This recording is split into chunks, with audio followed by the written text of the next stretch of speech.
high. So what I'm going to do here is move on to another kind of plot, and I guess I'm going to motivate this by saying, look, we were looking at some bird species, so we need to have some understanding of, the either the frequency with which birds are arriving or the number of different varieties of birds that are arriving. And we're going to have, my boss has said, can you summarize this? So this time I'm going to have more than one group to summarize, and so it means that I need a different kind of visual representation of the data.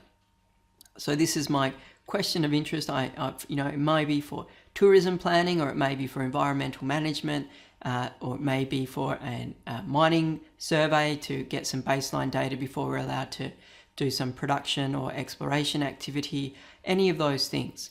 So we're looking at some bird data. Now, we've got a couple of options actually. So technically you could have, if we just have two groups, you could go for what's called a frequency polygon. Now, the thing with the frequency polygon is that it's really only good for two groups. After that, it starts to become a little bit difficult to work with. So I'm going to suggest that because the box plot can be used for all groups, it's better if we just ignore the frequency polygon and go with box plots. Although I do use the frequency polygon in some of my own work, I think that we just need to get a basic toolkit that can cover all of our cases. So a box plot is going to be the way that we do that. So the way the box plot works, it's a plot of a 5-number summary, and I'll explain that in a minute. What I want to do is I guess I will just show you the frequency polygon. So the way that the frequency polygon works, and this is for Carnaby's cockatoo. So those of you that are familiar with UWA's development plans for Shenton Park will know that one of the problems that they're having in trying to clear some bushland to create housing or whatever it is that the university wants to do is that it's a particularly important site for Carnaby's cockatoo. So that's causing them some problems. I may or may not be concerned that the university can't bulldoze some bushland to create a housing estate, but I wouldn't express a view on that. Okay, so that's the frequency polygon. You've seen it, you now know, you've heard about it, we can now ignore it. All right, so before I really get into the box plot, I'm going to just say, hey, there's a difference between talking about a mean and a median. So the median, we know, is the middle of an ordered set of numbers, and it's different to the average. And really what's different about it is that it's not pulled around by outliers. So what I've got here is the impact of an outlier on the mean and the impact of an outlier on the median. So when we had this set of numbers, when I've added 80, you can see it's totally, completely blown out the measure of the mean. So it was 5.9, and I've added one observation, and it's blown the mean out to 13.3. And one thing you can note about that, the mean, is that all but one of the numbers are below 13.3. So 13.3 may or may not be really a good representation of this distribution. It may not characterize where the most of the numbers are. Most of the numbers are actually below 8, or they're 8 or below. And yet the thing that we're trying to say characterizes the distribution is the number 13.3. So that's not very helpful to us. The median, on the other hand, because it's just a ranking of the values, gets pushed around much less. So it just moves from 6 to 6.5. So we say that the median is a robust statistic. So that robust means it's robust to the impact of outliers. So we've got means and we've got medians, and both are valid ways of representing the data. The mean tends to be something that we situate more with a histogram, and the median is a core piece of the box plot.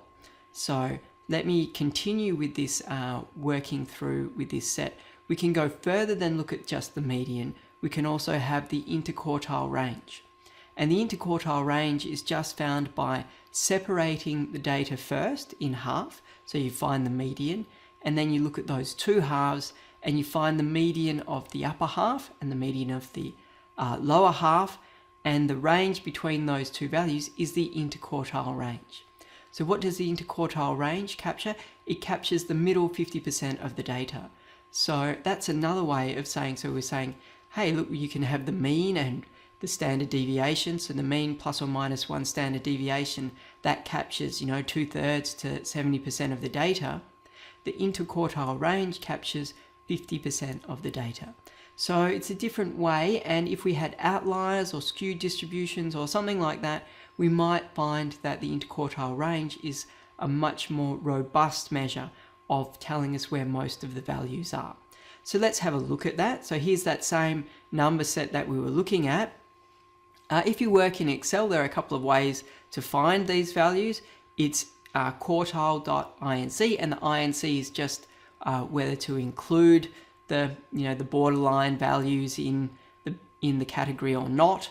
And you have 0 for the minimum, 4 for the maximum, 2 for the median, and 1 and 3 for the quartiles. So you can see that we get these numbers, and that's why it comes to be called a 5-number summary. So instead of using the mean and the standard deviation, you've got 5 numbers that you use.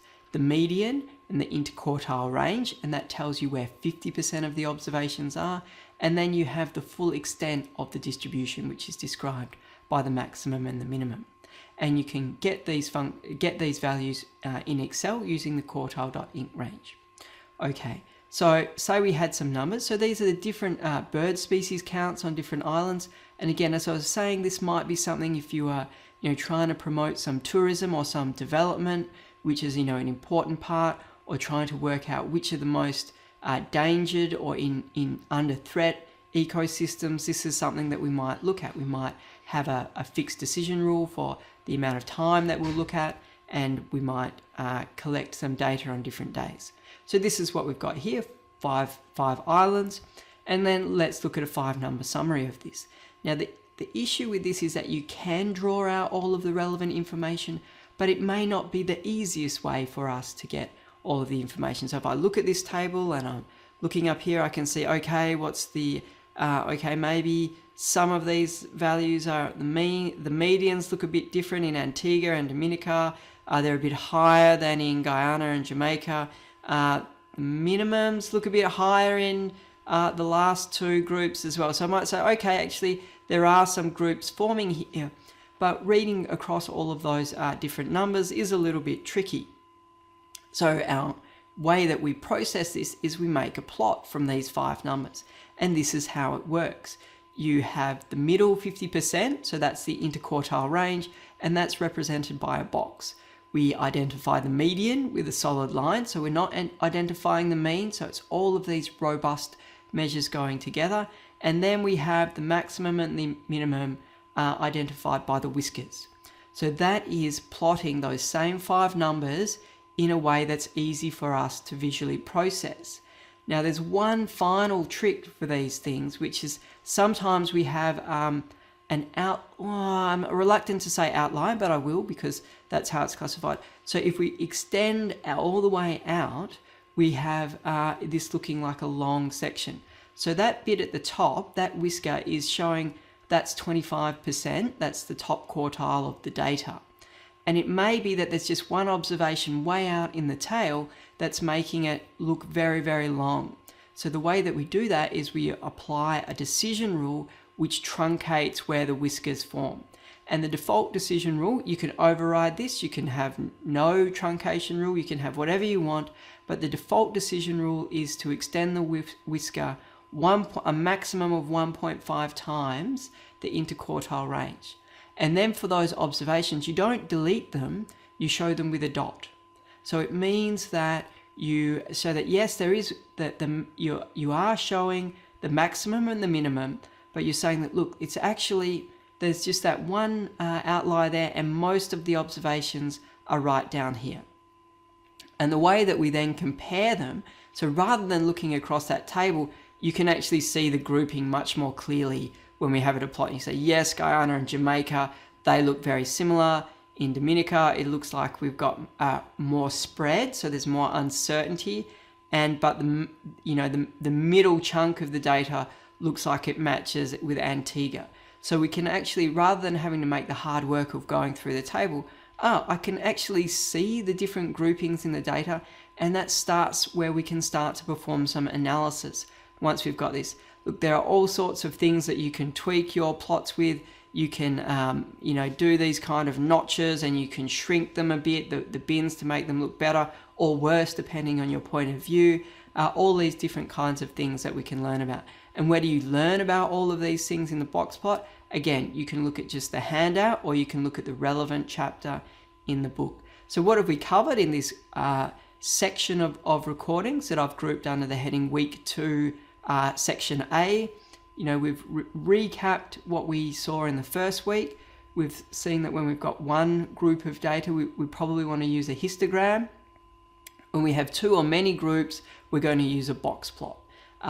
We use plots because they're much easier for the brain to take in, or it's complementary. So some people look at figures, some people look at tables. So we're part of making an argument. So an important part of science is to convince the reader of your story. And an important part of convincing the reader is building up the evidence base. And plots are a really important part of building up the evidence base. So that's why we're going to learn about them. These are two of the most fundamental plots that you're going to ever come across. I use them repeatedly in my work as a relative. I've been conducting research for a while now. These are still core things that I do. So we're really starting with the basics and setting you on a path to be able to conduct good science. And that's time for a break.